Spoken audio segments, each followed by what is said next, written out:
नमस्कार। आज कहानी गोल्ड में सुनिए डॉक्टर वंदना शुक्ल जी की लिखी कहानी लाफिंग क्लब। वो 5 थे। शुरू में तो 2 ही, जोशी और खरे। मित्रता की वजहें पड़ोसी और हमउम्र होने के अलावा रुचियों में साम्यता भी थी, जिनमें सबसे प्रमुख था सुबह शाम की सैर को जाना। रिटायरमेंट के बाद आदमी अपने स्वास्थ्य के प्रति जरा ज्यादा ही सजग हो जाता है। जीने की जिजीविषा बढ़ने लगती है। जोशी और खरे उन खुशनसीब लोगों में कहे जा सकते थे जिनका अतीत सामान्यतः संतुष्ट रहा। दोनों ही सरकारी नौकरियों से रिटायर हुए। बाल बच्चे ठीक ठाक नौकरी में लग गए। बेटियां अपने घर की हो गईं। घर से स्टेडियम तक की सुबह की सैर उनके सेवानिवृत्ति के खाली वक्त का सबसे भरा पूरा पन था। लिहाजा अब शेष जिंदगी की एक जरूरी आदत में शुमार हो गई थी। किसी जमाने में जमीन का वो हिस्सा जहां पहले गंदगी और कूड़े के अंबार दिखाई देते थे, राहगीर उस तरफ से मुंह फेर जल्दी जल्दी निकल जाना चाहते थे। तब नगर निगम ने चौतरफा फेसिंग और एक गेट लगवा दिया था वहां। पार्क का काम शुरू हुए तो काफी साल हो चुके थे, लेकिन अब इस घूरे के दिन वाकई पलट चुके थे। अब ये शहर के लगभग बीचों बीच बना एक खूबसूरत और आबाद पार्क था। सुबह रंग बिरंगे पक्षियों के कलरव, सैर करने वालों, जॉगिंग या ऐसे ही बेंचों पर बैठ यहाँ के दिलकश नज़ारे देखने वालों से आबाद रहती। दोपहर के सन्नाटों भरे कोनों में प्रेमी प्रेमिकाएं एक दूसरे का हाथ पकड़े घूमते या कंधे पर सर टिकाए किसी सुनसान बेंच पर बैठे बतियाते नजर आते। रंगीन फव्वारे बच्चों के खेलने कूदने गेट के बाहर खोमचे ठेले वालों से गर्मियों की शामें गुलजार रहती। पार्क में 2 तलीय रेशमी दूब का लॉन, खुशबूदार फूलों की क्वारियां, बैठने के लिए छोटे अनगढ़ पत्थर और कुछ बेंचें भी थीं। पूरी पक्की चौहदी पाम और अशोक के पेड़ों से घिरी थी और पत्थर की बाउंड्री से ही पीठ टिकाए बैठा वो खूबसूरत नीला सरोवर भी था, जिसमें रंग बिरंगी मछलियां और बत्तखें तैरती रहती। अब जोशी और खरे स्टेडियम जाने के बजाय इसी पार्क में आने लगे थे, सुबह की सैर के लिए। कुछ दिनों बाद उन्होंने ही वहां आकर जोर जोर से तालियां पीटना और हंसना शुरू किया। शुरू में लोग उन्हें अचंभे से देखते, लेकिन फिर धीरे धीरे ये एक रोजमर्रा की सामान्य सी गतिविधि मान ली गई, मॉर्निंग वॉक की तरह। जोशी ने रिटायर होने से पहले हंसने के कई लाभ सुने थे और 2-1 बार अपने दोस्त के साथ एक लाफिंग क्लब में गए भी थे। उन्हें 30-35 लोगों का एक साथ जोर जोर से हंसना, तालियां बजाना, तालियां बजाते हुए हंसना, वो भी बेवजह बेतरह, सचमुच बहुत अजीब लगा था, बल्कि निहायत एक पागलपन। लेकिन अब सवाल ये उठता है कि उस घनघोर पागलपन में वो खुद कैसे शामिल हो गए और क्यों। दरअसल हरी भरी प्रकृति के बीच हंसने के कुछ फायदे सुनकर वो उसकी ओर आकर्षित हुए थे। तर्क थे, इस आधुनिक और बेफुर्सत जमाने में हंसने के मौके खास तौर से मध्यम वर्ग के पास जरा कम होते हैं। अलावा इसके छोटे बंद फ्लैट्स में पंखों या एयर कंडीशनर की घुटी हवा आराम तो देती है, पर फायदा नहीं, उल्टे नुकसान ही करती है। उम्र बढ़ने के साथ ऑक्सीजन की ज़रूरत भी अपेक्षाकृत कुछ ज़्यादा होती है, इसलिए पार्कों में आदमी घूम सकता है, ताज़ी हवा और वातावरण का लाभ ले सकता है। लंबी लंबी सांसें खींचकर ऑक्सीजन अपने फेफड़ों में भरना और जोर जोर से हंसना फेफड़ों को तो तरोताजा रखता ही है, साथ ही मन को भी चिंता मुक्त करता और ताजगी भर देता है। इतने तर्क पर्याप्त थे उनका मन बदलने के लिए। रिटायरमेंट बुढ़ापे के आमद की पुख्ता घोषणा होती है और वे बूढ़े घोषित कर दिए गए थे। लिहाजा अब जब पार्क उनके घर से कुछ दूरी पर बन गया था, तो उन्होंने यहाँ लाफिंग क्लब बनाने का निर्णय ले ही लिया। पहले तो जोशी और खरे बस दोनों ही थे। धीरे धीरे पार्क में सैर को आने वाले उनके हमउम्र स्त्री पुरुष उस लाफिंग क्लब से जुड़ने लगे। होते होते वहाँ 20-25 पुरुष स्त्रियां उस क्लब के सदस्य बन गए। इसके अलावा जॉगिंग करते हुए कुछ युवक युवतियां हेडफोन लगाए संगीत और मॉर्निंग वॉक का दोहरा मजा लेते पार्क में आते। कभी कभी कुछ देर बैठकर बातें भी करते और चले जाते, जबकि कुछ लोग वहां सिर्फ कसरत करने आते थे। सबकी अलग दुनिया, लेकिन मकसद एक, फिट रहना। अब लाफिंग क्लब में चुटकुले, देश की खबरें, व्यक्तिगत चर्चाएं आदि भी होने लगी। अपनापा बढ़ने लगा। शर्मा जी रोज आते थे वहां। वो प्राकृतिक चिकित्सा करते थे और आते वक्त नीम तुलसी की पत्तियां तोड़कर लाते और सभी को प्रसाद की तरह बांटते। क्लब में ज्यादातर रिटायर्ड लोग ही थे, लेकिन वो सिर्फ 5 ही थे जो अचूक नियमित आते।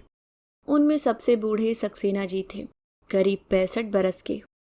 यूं आज के जमाने में 65 बरस की उम्र होती ही क्या है।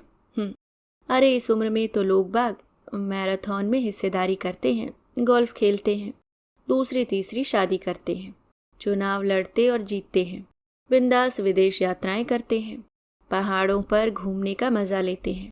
लेकिन वो लोग उन लोगों में से नहीं होते जिनमें से सक्सेना जी जैसे लोग होते हैं। दरअसल इनका बुढ़ापा उनकी वास्तविक उम्र को लांघकर आगे बढ़ गया था। ऐसी नामाकुल घटना इस अघाई उम्र में अति संवेदनशीलता का कीड़ा काट खाने का नतीजा। लिहाजा व्यर्थता बोध को जीवन की परिणति जान लेने वाले असामाजिक लोगों के साथ घटित ही होती है अमूमन। खैर, सक्सेना जी ने इस पार्क में 1 महीने पहले ही आना शुरू किया था। उनकी वो मरणासन्न छड़ी उन्हीं के झुके कंधों और दुबली पतली काया के सहारे टिकती हुई, या कह लो दोनों एक दूसरे के सहारे चले आते पार्क में। सक्सेना जी सुबह मुंह अंधेरे आकर सूर्य को नमस्कार कर 2-1 चक्कर तेज कदमों से लगाते पार्क का। बीच बीच में अपने से आगे जा रहे जॉगिंग करते नौजवानों को देखते जाते। ऐसे में न जाने क्यों उन्हें लगता कि वो नौजवान नहीं बल्कि उनकी खुद की जवानी है जो उनसे आगे आगे भाग रही है। वो भर सामर्थ्य अपने घिसटने का ख्याल किए बिना उनका पीछा सा करते, अपनी उम्र और हालत को पीछे धकेलते हुए। अंततः क्लब के सभी सदस्यों के साथ घेरे में खड़े हो वो बेतहाशा हंसते और जोर से तालियां पीटते, पूरी ताकत लगाकर। उनका मुंह पोपला था और आंखों में निराशा की परत स्थायी रूप से छलछलाई रहती। लेकिन इस उम्र में ऐसा होना अमूमन मन में कोई शंका पैदा नहीं करता। हंसते में उनकी गर्दन की नसें अजीब तरीके से फूलती, हाथों की कपकपाहट खुद को छिपा नहीं पाती। कभी कभी उनकी सांसें फूलने लगती और वो वहीं बैठ जाते। कुछ देर सुस्ता हाथ ऊपर कर फिर जोर जोर ठहाके लगाने लगते। लोग बताते हैं कि वो अपने ज़माने में काफ़ी मस्त इंसान थे और कम सुनाई देने से पहले उनका सेंस ऑफ ह्यूमर भी गजब का था। उनकी गीली हंसी पसीने के साथ झिलमिला उठती। 2 दिन वो नहीं आए थे पार्क में। जब तीसरे दिन आए तो सभी ने कारण पूछा। उन्होंने कहा, कुछ नहीं, थोड़ा सर्दी जुकाम हो गया था। आप तो जानते हो कि इस उम्र में सर्दी जुकाम ही है, हल्कान कर डालता है। वो मुस्कुराने लगे। वैसे कल दिखाया था डॉक्टर को, अब कुछ ठीक है। अरे फ़ोन कर दिया होता बाबूजी। उन्हें सब वहाँ बाबूजी ही कहते थे। मैं आ जाता, स्कूटर से ले जाता आपको डॉक्टर को दिखाने। जोशी जी ने कहा। अरे नहीं नहीं जोशी साहब, अभी इतने भी वृद्ध नहीं हुए हैं। वैसे बेटी थी घर में, लेकिन उसकी परीक्षा चल रही, सो उसे डिस्टर्ब नहीं किया। रात जाने और सवेरा उगने के बीच की बेला थी। वृक्षों दीवारों पर धीमी और धूसर सुबह पहुंच चुकी थी, पर अंधेरा अभी छटा नहीं था। झाड़ियों में से अभी भी बेशर्मी से झांक रहा था। खरे शहर से बाहर थे, सो जोशी जी अकेले ही अपनी दरी और पानी की बोतल लेकर पार्क में आ गए थे। वही सबसे पहले यहाँ आते थे।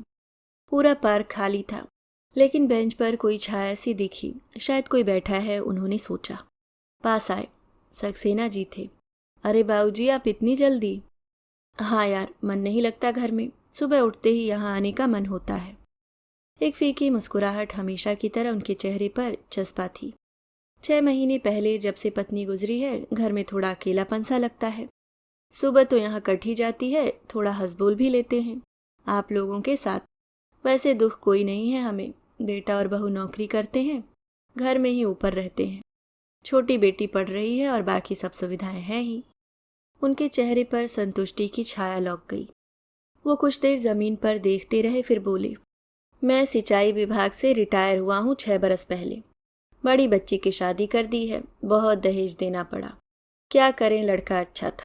मकान खरीदा तो अपने ही फंड और कुछ जमा पूंजी से था, लेकिन पत्नी की मृत्यु के बाद एक विरक्ति सी हो गई जीवन से। हम भी अब न जाने कब तक। सोचकर बच्चे के नाम कर दिया। जी अच्छा ही किया, जोशी ने कहा। सुनो, पानी है क्या तुम्हारे पास? कुछ देर की चुप्पी के बाद उन्होंने कहा। जी हाँ, लीजिए। जोशी ने पानी दिया उन्हें। तब तक क्लब के और सदस्य भी आ गए थे और बात वहीं रुक गई। अब सक्सेना जी सुबह अंधेरे ही आ जाते और जोशी जी को बैठे मिलते। क्लब की गतिविधियों के बाद जब सब चले जाते, उसके बाद सबसे बाद में जाते। जाते वक्त तक धूप आ जाती, इसलिए ज़्यादातर लोग अपने वाहनों से आते थे, लेकिन सक्सेना जी छाता लगाकर धीरे धीरे पैदल ही जाते। चलते वक्त उनकी पीठ पर एक कुबड़ सा उगाता था और वो उसके भीतर सर को इतना समेट कर चलते थे कि पीछे से देखो तो लगता कि कोई बिना सर का आदमी चला जा रहा है।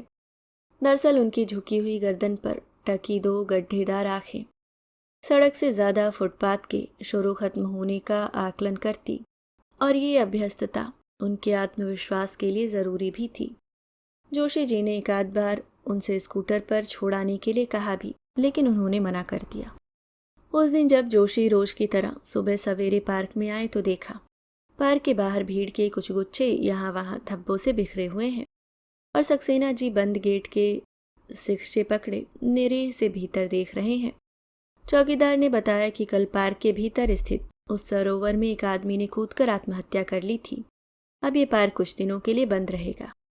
सुनकर जोशी जी अचंभित रह गए। अरे, ये तो बड़ा बुरा हुआ। कुछ पता चला क्या कौन था, क्योंकि उसने आत्महत्या? लेकिन किसी को कुछ नहीं पता था। हाँ, अटकलों का बाजार जरूर गर्म था। चलिए फिर आपको छोड़ देता हूँ घर तक, उन्होंने सक्सेना जी से कहा। जोशी यार, एक रिक्वेस्ट है तुमसे। जी बाबूजी, कहिए। तुम फ्री हो तो किसी और पार्क में चलते हैं, स्कूटर तो है ही तुम्हारे पास। फिर मुस्कुराकर बोले, यार थोड़ा एडिक्शन सा हो गया है हंसी का, मेरा मतलब आदत। यहाँ पार्क में इतनी बड़ी दुर्घटना हो गई और इन्हें हंसी की पड़ी है। शायद इसे ही सठियाना कहते हैं। चलिए, जोशी ने अनमने मन से कहा। खबर सुनकर उनका मन विचलित हो रहा था। सक्सेना जी जोशी के स्कूटर पर बैठ गए। हंसना भी कभी कभी कितनी बड़ी ज़रूरत बन जाती है जिंदगी की, और हंसी भूल जाने का डर मौत से भी बड़ी दहशत। जोशी उन्हें एक जगह ले गए जो बड़े बड़े पेड़ों से घिरी थी और एकांत थी। वो भी कोई पार्क ही था, पर एकाध आते जाते लोगों को छोड़कर लगभग खाली था। सक्सेना जी स्कूटर से उतरे। उनका चेहरा उतरा सा लग रहा था। बाबूजी, अभी तो सुबह ही है और आप अभी से थके से लग रहे हैं। तबीयत ठीक है ना आपकी? जोशी ने कहा। सक्सेना जी ने अप्रत्याशित रूप से ठहाका लगाया, फिर बोले, जोशी, जिंदगी की शाम में सुबह नहीं होती यार। शाम और उसके बाद सीधे रात ही होती है। जोशी कुछ समझ पाते इससे पहले ही उन्होंने देखा सक्सेना जी दीवार की ओर मुंह फेरे, दोनों हाथ ऊपर करके जोर जोर से हंस रहे हैं। जोशी कुछ देर अचंभे से उन्हें देखते रहे। न बात न चीत, आते ही हंसना शुरू कर दिया। चलो, अब आ ही गए हैं तो मैं भी कुछ देर ये कसरत कर ही लेता हूँ, उन्होंने सोचा, और घड़ी उतार कर बेंच पर रख वो भी सक्सेना जी के साथ जोर जोर से हंसने लगे। अचानक उनकी नज़र सक्सेना जी पर पड़ी। वो बेतरह हंस रहे थे, जैसे कई बीते या आने वाले दिनों की हंसी आज ही पूरी कर रहे हों। उनका हंसना सामान्य नहीं था।